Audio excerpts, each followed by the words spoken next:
Greetings and salutations, everybody, and welcome to the premiere episode of Fantasy Warfare. I'm XLJtheOG from Cole TV, and I'm so happy to be with you here on this new show on World Championship Wreckage's YouTube channel, Fantasy Warfare.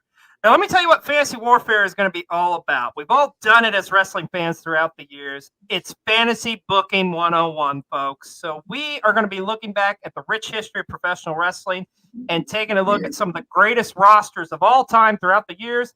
And we're going to be putting them up head-to-head in fantasy pay-per-view cards. And that's right, we're going to call them pay-per-view cards, not premium live events, goddammit, because they're pay-per-views. And you're going to pay your good money to see this stuff.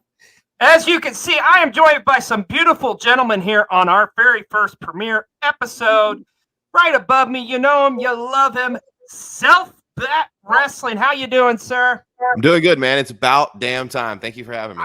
Yeah, it's the first time we've ever done a podcast and together. I get to share the screen with you and Hammy, so this is great.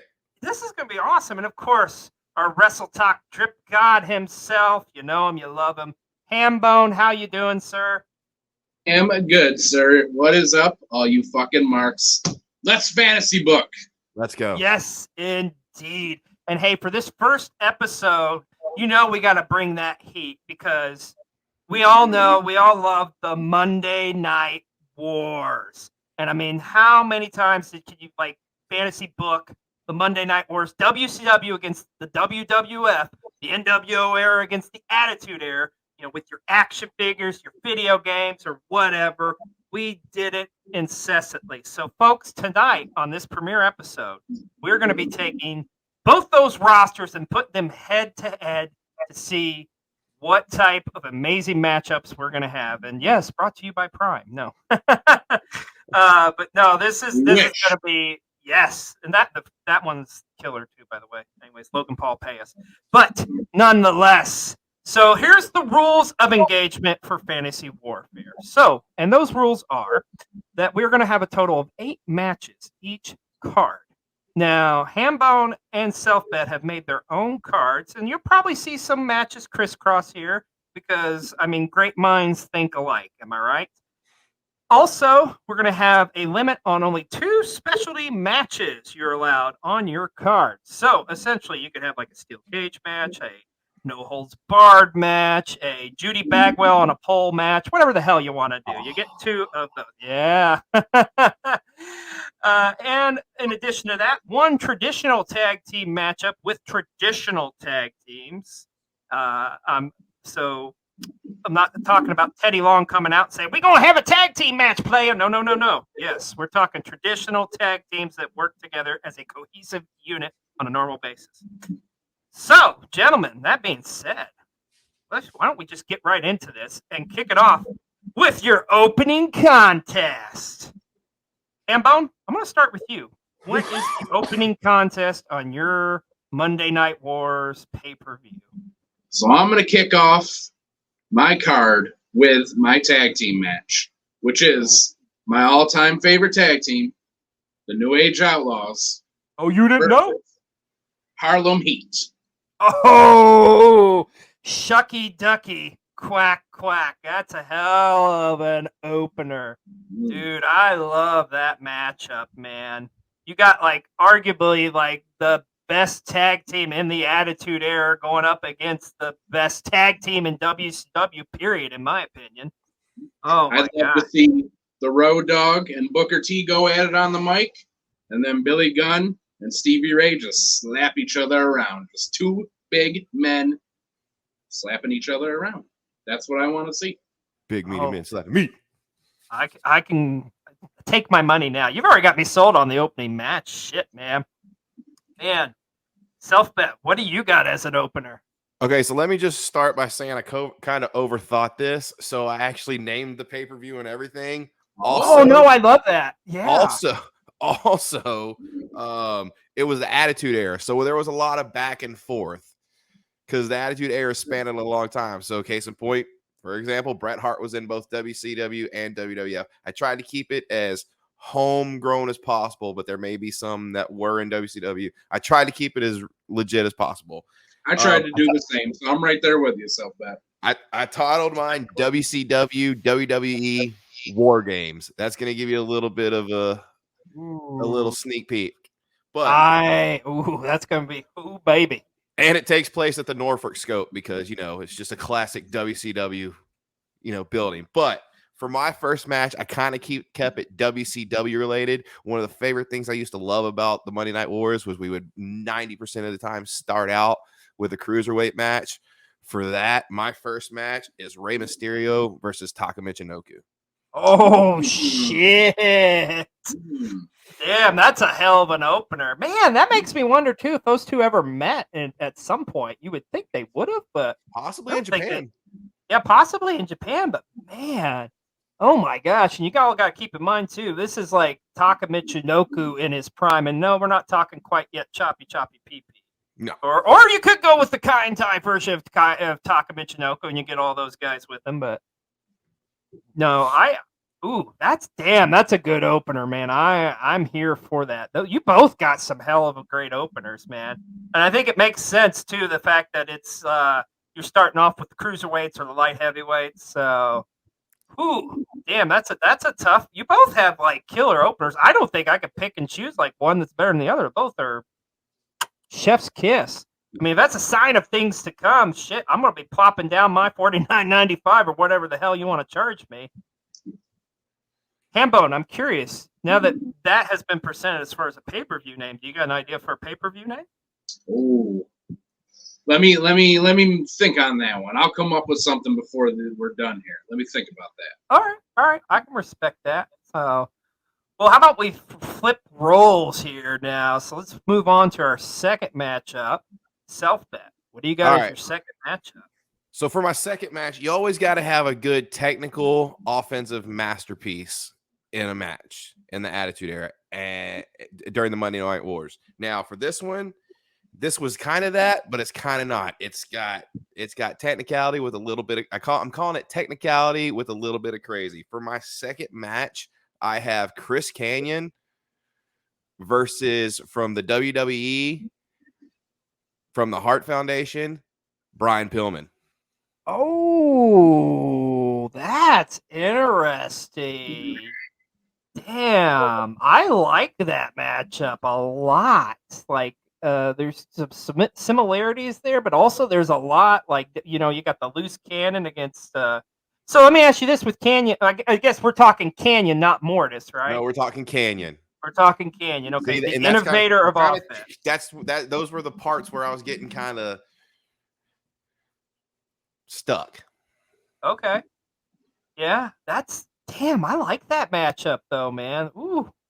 Kanyon versus Brian Pillman. Gosh, and we're talking loose cannon Brian Pillman too, so crazy Brian Pillman, like just man, one of my favorite Brian Pillman moments of all time. It is as a loose cannon, but like when he's in WCW, it's at a Clash of the Champions, and he like is going to the outside of the ring, and he like runs into Bobby Heenan, and you can audibly hear Bobby Heenan on the commentary. He's like, "What the fuck are you doing?"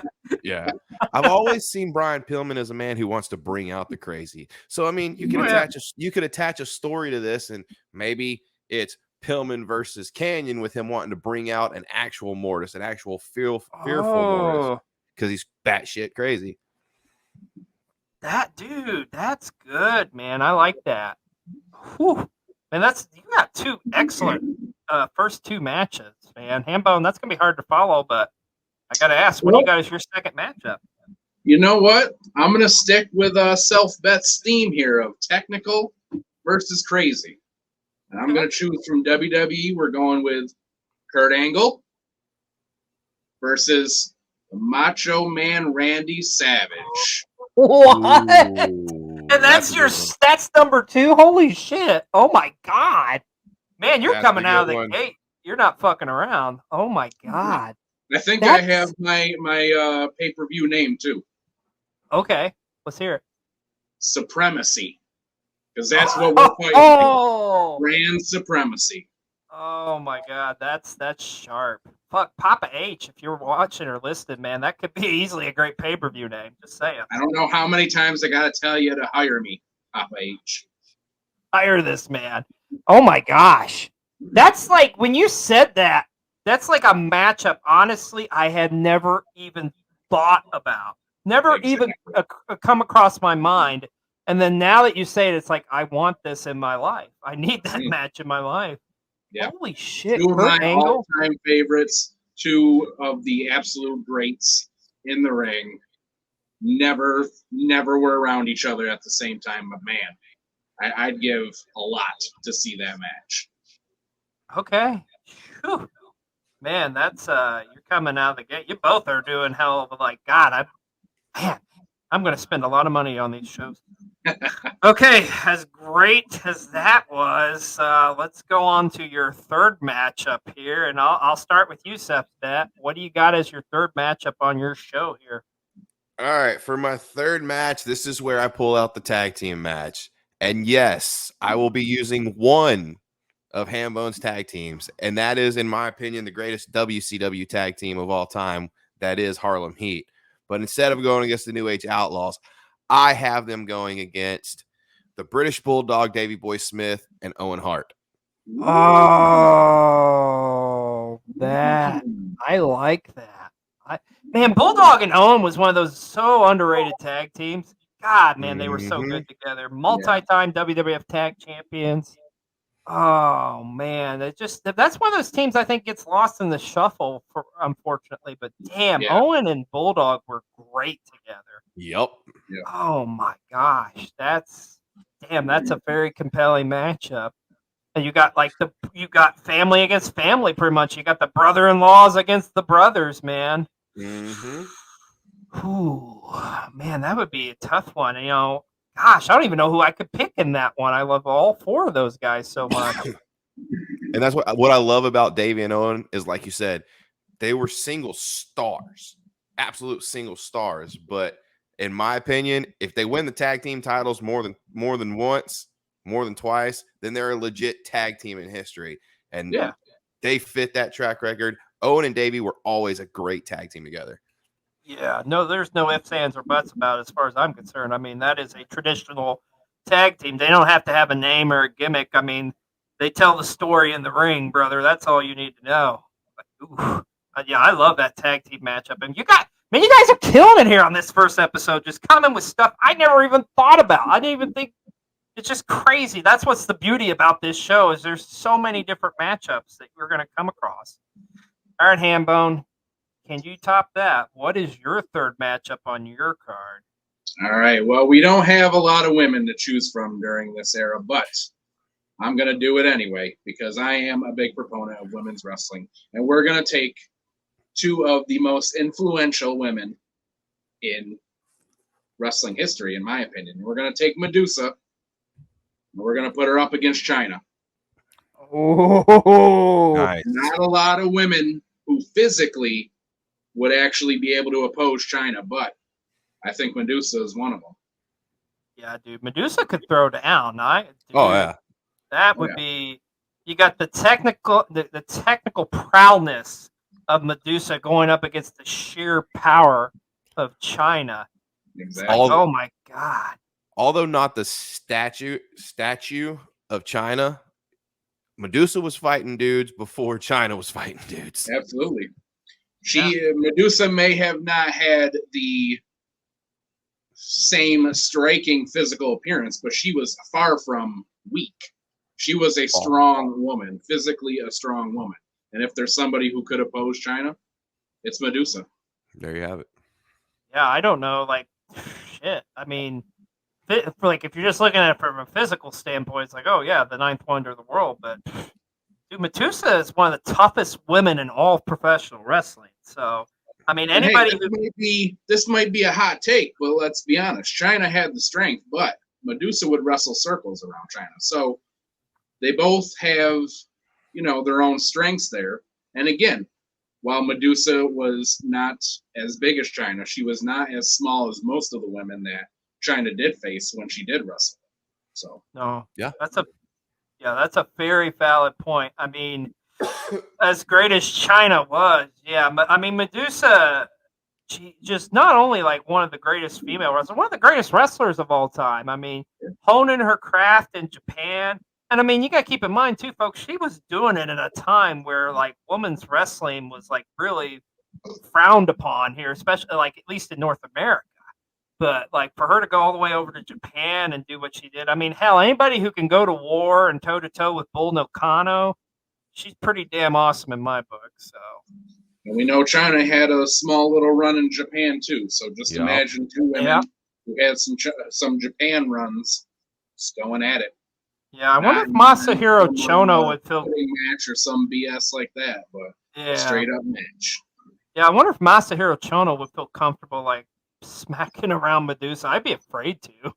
Like if I was Chono, I'd be like, no, fuck this. I'm not doing that. Okay, damn, that is good. Well, hell, we are coming up to that halfway point of these cards, gentlemen. So, Hambone, I'm going to throw it back to you. What is your fourth matchup as we're right here in the middle of this card? All right, so we're going to have a straight-up, hardcore, Falls Count Anywhere match between Mankind and Raven. Oh, damn. Okay. Did I just take one of your matches there, Selfbet? You'll find out. Boy. So dude. Raven is one of my all-time favorites. I think he is so underrated. He was so underused pretty much everywhere he went other than ECW. But man, when he was on, he was great. And I would love to see, especially if we're talking like maybe early-ish Mankind, you know, the kind of promos that he was cutting and then the kind of promos that Raven was cutting. I'd love to see that feud. And then, you know, you just know that they would go all out against each other in a hardcore match. So we're talking like Boiler Room Mankind, right? That's what I'm thinking. Oh my God, like calling Gold Dust Mommy Mankind. Damn, I like that. That's the scary Mankind, man. Mm-hmm. Going up against Raven. Dude, that's a hell of a matchup. I will say this with Raven, like I feel like in WCW, like you say, underutilized, but I do think for what like Raven did with the Flock and the fact that people still talked about this day, it just shows you how great of a wrestler and how great he was and able to get that over, you know. Before Seth Rollins took Rey Mysterio's eye, ladies and gentlemen, Raven took Scotty Riggs. Never forget.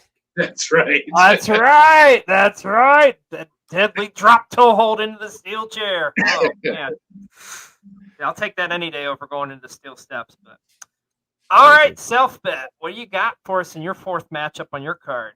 All right, I find it hilarious that Hambone picked this as his hardcore match because I did too, and I also find it hilarious that he picked early Mankind because I did too. The only difference is he is not wrestling Raven. Oh, he is wrestling probably the most craziest person, the most sinister person, in my opinion, in the history of wrestling. He is wrestling Kevin Sullivan. Oh, the Taskmaster. Oh, man. Damn, that would be good. And, hey, you know, like, obviously there's a history there. Former WCW Tag Team Champions.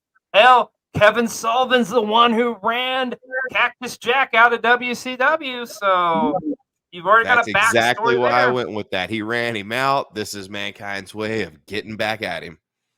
Oh, I like it. I like it a lot. And keep in mind, too, that Kevin Sullivan we're talking about this era, we're not talking about the goofy leader of the Dungeon of Doom. I mean, this is a guy who was in battle with like a insane feud with Chris Benoit and just physically beating the hell out of each other on a nightly basis, brawling all throughout the arena. Man, dude, I'll never forget like that Great American Bash '96 with Sullivan and Benoit and Dusty Rhodes on the commentary losing his shit because they were in the woman's bathroom. Oh, daddy, they're in the woman's bathroom. Oh my gosh, what do you will? Oh my God. No, yeah, I know that was a terrible Dusty. But anyways, dude, I love that matchup. Kevin Sullivan against Mankind. Damn. That is and another cool aspect I think of that matchup too is like at this point, you know, as great as like Kevin Sullivan is like from the physicality, you know, standpoint of like just the brawling and stuff. But, you know, if you look back at Kevin Sullivan in the 80s in Florida, man, where he had that devilish gimmick, man. So it's like, it's almost like in WCW, you could dare say he lost a piece of that, like a piece of his edge, but then maybe Mankind could bring it out of him in this matchup. Oh, my God. I love it. I love it. It's a hell of a matchup. All right, so we are midway through our cards, and I gotta say, both of you gentlemen, you're getting my money for damn sure, and I can't wait to see how you're gonna finish out these cards. So, Selfbet, I'm gonna come to you. What's the fifth matchup you got on your card? All right. So on my fifth match, you've already seen I've had the Hart Foundation on WWF side. So we're going to keep the Hart Foundation over there, but you can't have a WCW pay-per-view without what I feel is without the people's champion of WCW. For that being said, my next match is Diamond Dallas Page versus Bret the Hitman Hart. Ooh, yes. I like that. I mean, yeah, even though you saw it in WCW, we're talking about the wrestlers of the era. So could you imagine Bret Hart, like in the Hart Foundation era, against DDP, the People's Champion? Oh my God! Fuck yeah, dude! That would be a good one too. And of course you're in the Norfolk Scope, so everybody's gonna be booing the hell out of Bret Hart, you know.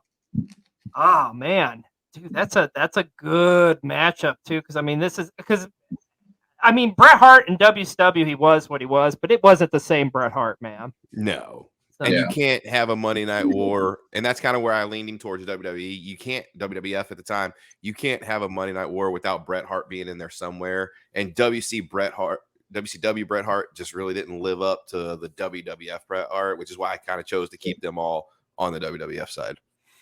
yeah, I mean, I feel like too with Bret. I mean, and we talk about this here on the episode of World Championship Wreckage where Bret Hart's run in WCW, which is available now here on the channel. Just saying, cheap plug. But like when Bret after the Montreal, man, I think I just like took everything out of him, man. Like he was just like it was like he just really didn't give a shit, you know. And then of course too, when his brother passed, I mean that was just. I mean, I can't even imagine, you know. So. I mean, let's be honest. WCW very much dropped the ball with him anyway. You know, it's kind of hard to have somebody like a Bret Hart go to WCW and just be giving absolute shit creative from the moment he stepped in the place. You know, it's just, why would you get excited to go to work? Yeah, exactly. 110%, man. All right, Hambone, what do you got as your fifth matchup here on your pay-per-view? All right. Well, my fifth match also includes the People's Champion, DDP. But we're going People's Champion versus People's Champion, The Rock. I knew you were going to say that. Oh, man. That is what Who we're going to is do. the People's Champion? What's that? Said, who is the People's Champion? There's the tagline. Mm-hmm. Dude, I honestly, I can say this. I did fantasize about that matchup as a kid because of just the People's Champion moniker, man. Yeah. Oh, my gosh. So here you got the master of the Diamond Cutter going up against the jabroni beaten, eyebrow raising, trailblazing, Brahma Bull himself, the People's Champion, The Rock. Man, dude, that is some heavy shit. That as somebody once said, that's some good shit, pal. God, I love both of these matchups. Man, damn, you guys are bringing the thunder, man. I love it. Absolutely. All right, we're getting towards the end here. Now we're getting kind of towards those marquee. This is why you really bought the pay-per-view type matches. So. Hambone, I'm going to come right at you. What is your sixth matchup on this card? All right. People might hate this one, but it's something that I would have loved to have seen. I would like to have seen a casket match between The Undertaker and Vampiro. Interesting, because I think we all know the obvious answer, what people mostly would say, but I can respect that. You got to mix it up. Well, I was trying to go a different way because I feel like, the obvious one is the obvious one. But I was always a big Vampiro fan. I always liked his gimmick. Another guy I didn't really think was used to his full potential in WCW. And I feel like their two gimmicks would kind of match up well for, a casket match. So Undertaker's got to be on the card. Oh, yeah, he's got to be. Like, I mean, I can respect that, too. I feel like Vampiro is another one of those guys. I mean, just almost like in the wrong place at the wrong era, because Yeah. like the character was so good. And I mean, Vampiro, the wrestler himself, is phenomenal. I think like his work in Mexico alone. Yeah. Yeah. But I mean, even the stuff he was doing in WCW back in the day, man. As a kid, I was a fan of the Brothers in Paint. I won't lie. I was intrigued by the feud he had with Sting. I wasn't even a Juggalo, and I liked the freaking his what was it, the Deadpool with ICP. Yep. Yeah. The Deadpool, yep. So, but Vampiro was a guy like he could get over, and plus too the fact that he had the Misfits with him at some point. Like I was just like, okay, now this guy's fucking awesome. That's interesting though, like a casket match with Vampiro and the Undertaker. I almost feel like it's like circa, let's go back to like the WWF in like '92. It's like we're running house shows with Hogan against Flair, and they're just not drawing. So I guess we're just going to go with an alternative at WrestleMania. So maybe it's like Sting and Taker weren't doing so good on those house shows, so now you're going with it. But I can respect it, man. I respect it. I think outside the box. I'd want it to be, again, a casket match, but kind of a different one. I don't want it to be I know casket matches are gimmicky just as they are, but, so many casket matches, especially during like the new generation era, which is when most of them were happening, were kind of corny, a little childish. You kind of knew what was going to happen, how it was going to end. I'd like to see just a knockdown, drag-out fight between Undertaker and Vampiro. Like, take it at an actual, like, this is a serious match. It just happens to be that this is how it ends. It has to go into a casket. So. Yeah, you can almost present it as if, like, going into it, the Undertaker is just like, I'm the Lord of Darkness. Like, who are you? Like, you're a pretender to the throne. But, like, Vampiro comes to it from, like, a very, like, evil and psychological point where he just wants to end the Undertaker. He needs to do this so he can get the respect that he rightfully deserves. I could take that story, man. I'm telling you, I'm for this. You got me intrigued, Hambo. All right. Self bet. What have you got as your sixth matchup on your card? Well, as you said, this match is all fantasy booking, but there's also one match we've all thought about from this era.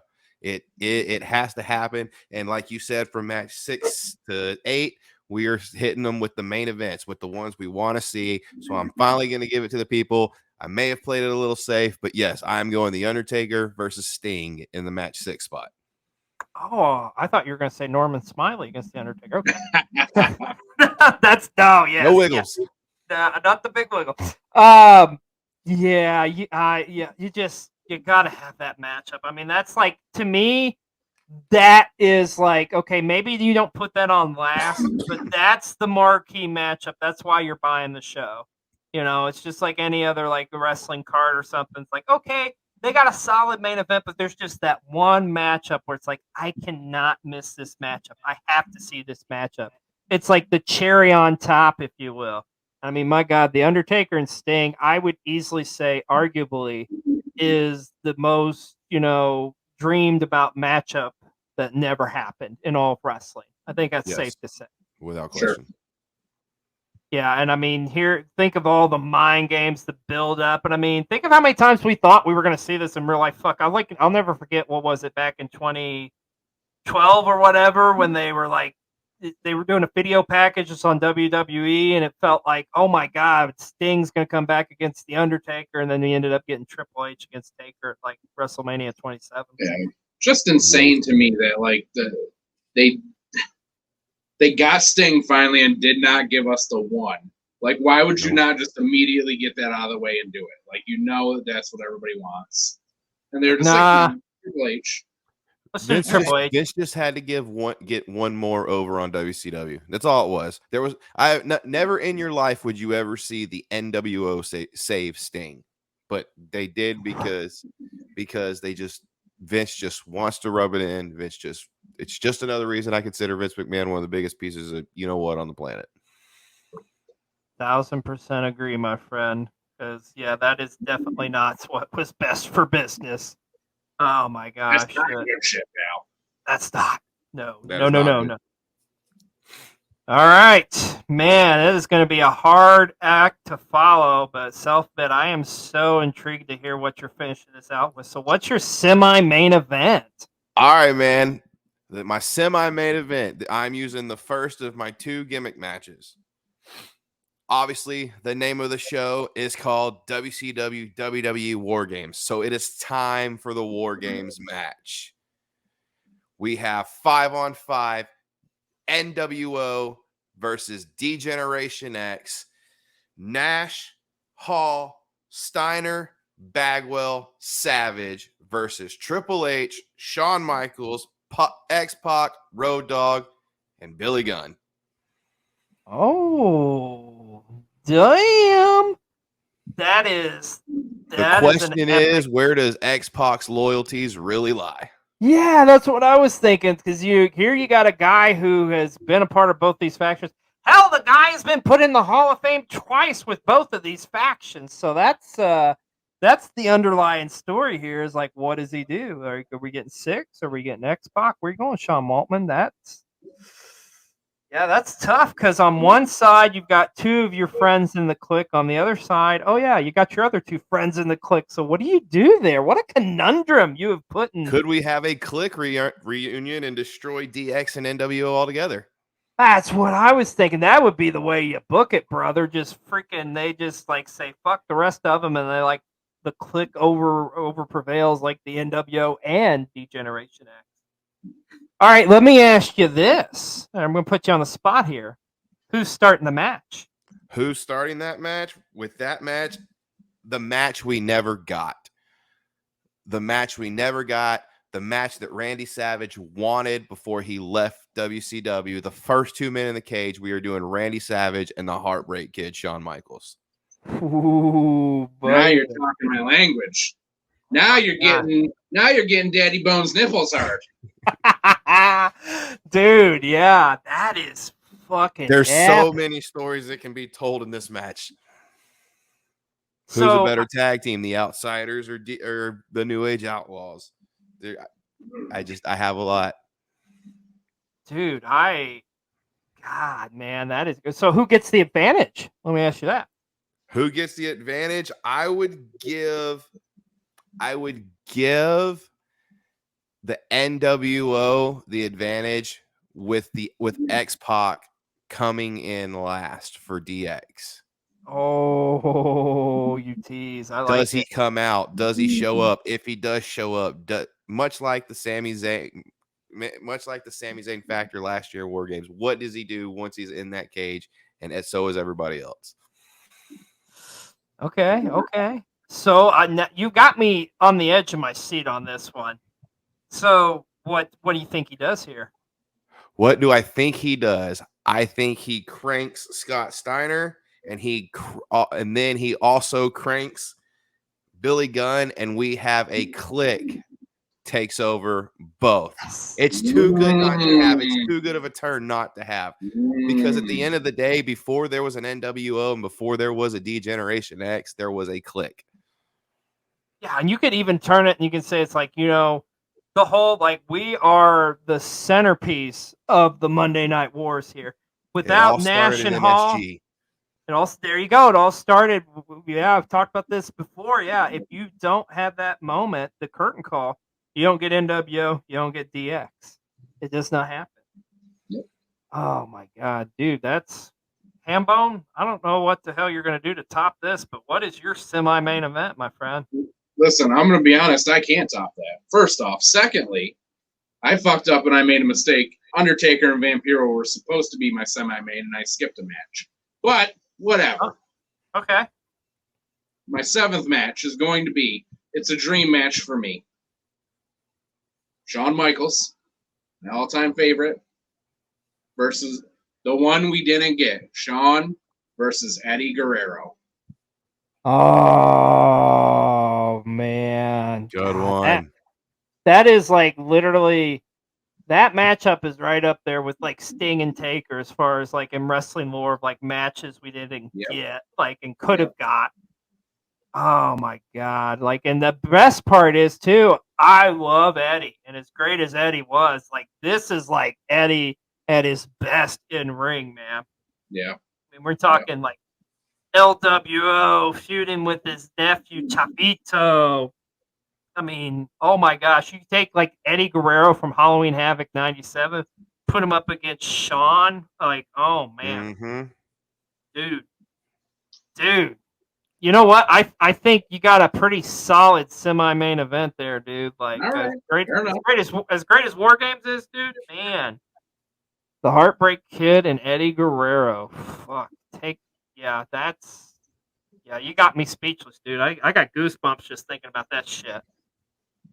Well, gentlemen, these have been some pretty stellar, amazing cards, but it's that time. It's time for your main event. So, Hambone, I'm going to come to you first, my friend. What is your main event? My main event is clearly for both world titles, in my mind. And it is the two franchises, Sting versus Stone Cold Steve Austin. Ooh, now I see why you saved Sting and took him off. And put Sting against Stone Cold Steve Austin. You might argue, that you could make an argument for Hulk Hogan, I suppose, being the franchise of WCW, sure, whatever. But for me, it's Sting. And personally, when it comes to the actual match, I'm way more interested in Stone Cold versus Sting than I am Stone Cold versus Hulk Hogan. That's the match I want to see. Yeah, I agree. Out on top, Hammy. Yeah, that's what I want to know. Who's winning it? Oh.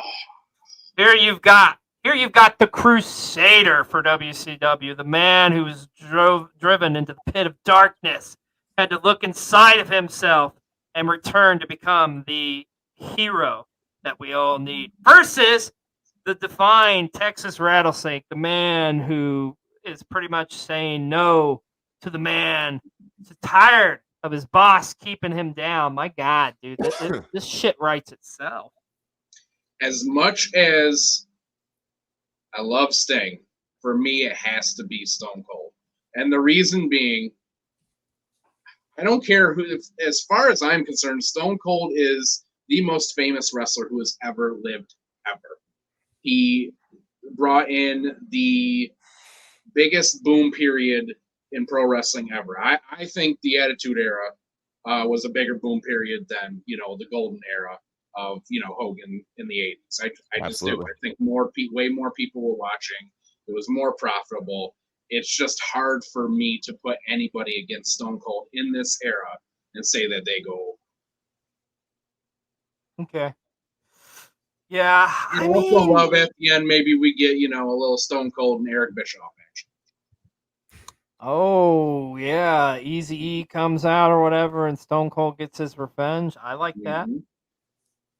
Yeah, it's hard to pick against Sting, but, you're talking about the biggest draw in professional wrestling history by far. Yeah. I saw a crazy statistic the other day.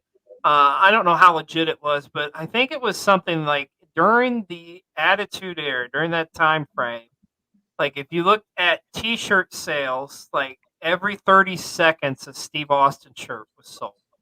Not a shocker. That's just.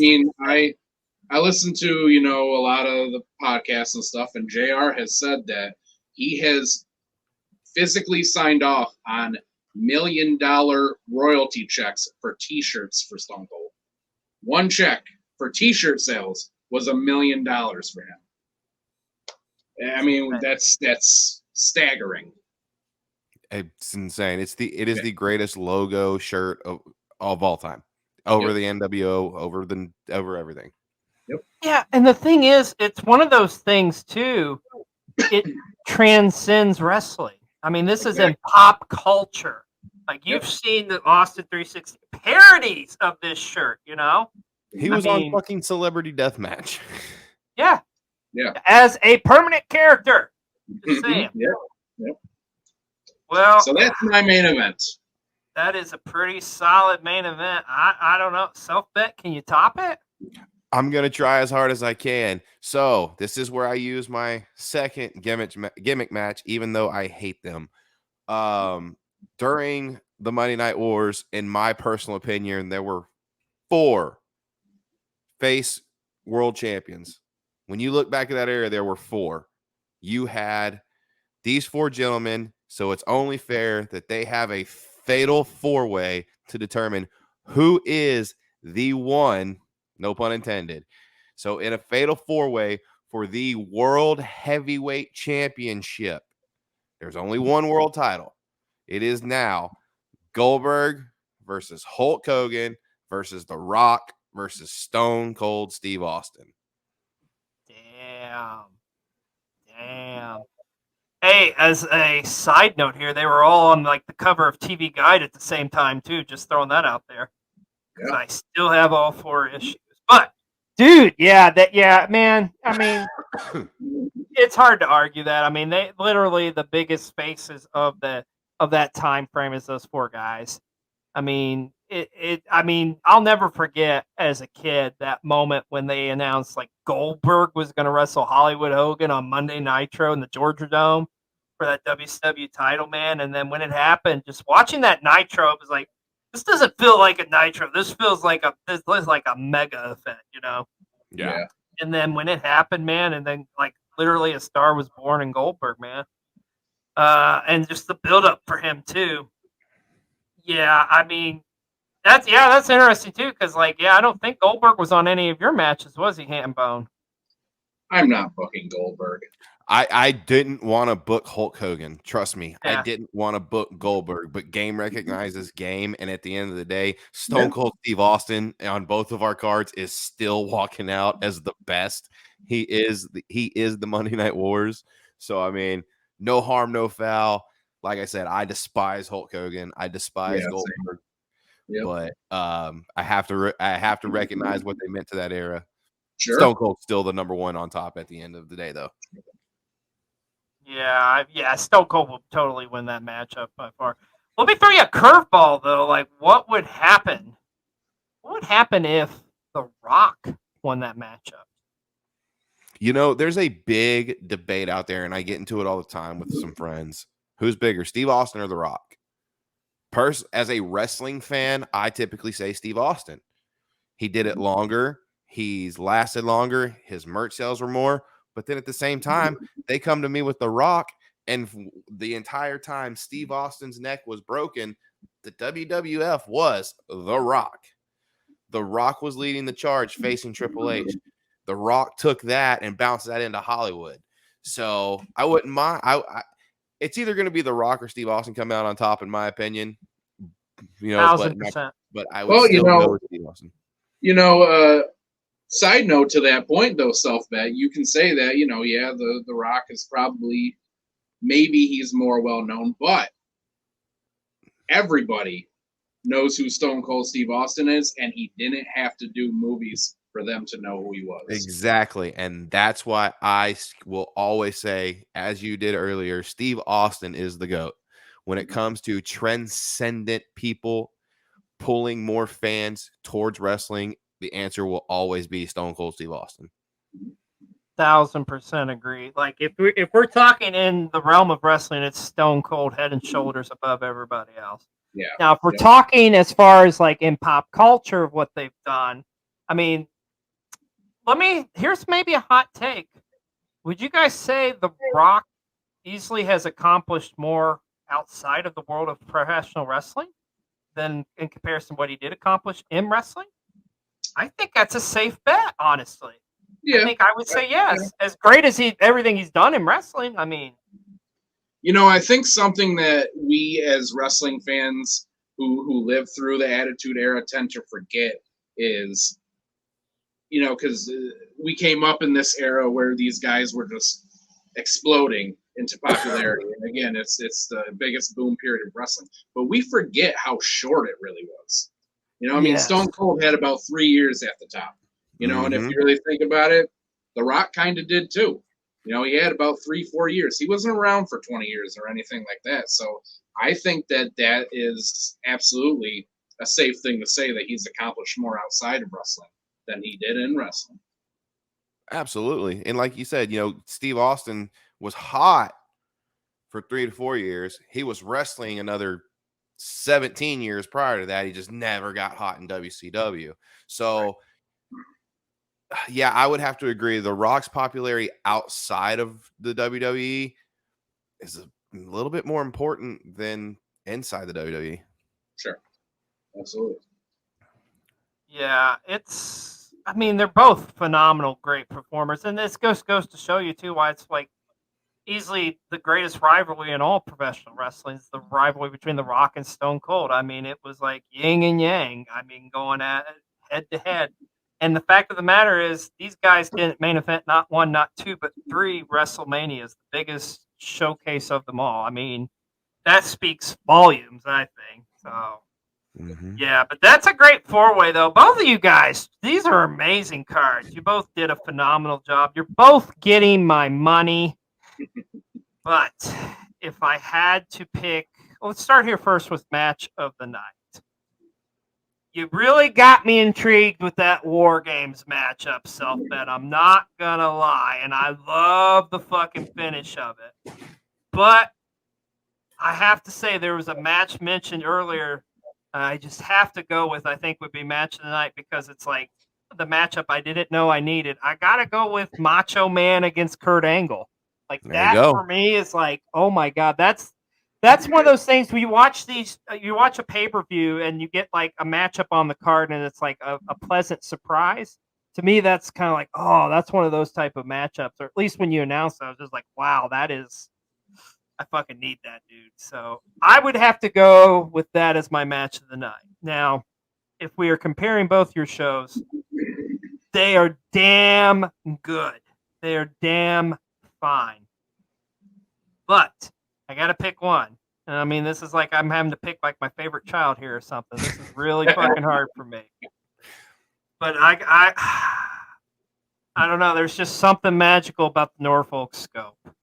So Selfbet, I think I got to go with you, my friend, mainly because of that triple main event. I mean, that's pretty fucking solid. That's like hard, like last 3 matches to beat. I appreciate it, man. I mean, like you said, both great fucking cards. Both are worth the money. Both they're worth more than what's been pitched right now for WWE and AEW right now. Yeah. Fuck, I would plot, dude. Not only would I plop my hard-earned money for this pay-per-view, I would do everything I could to get my ass to the Norfolk Scope or wherever Yeah, let's throw that out there, Hambone. Where you want to have your? Ooh, I got an idea where you can have yours at. So he chose WCW's house. What if you go with the WWF? You know where I'm going with this.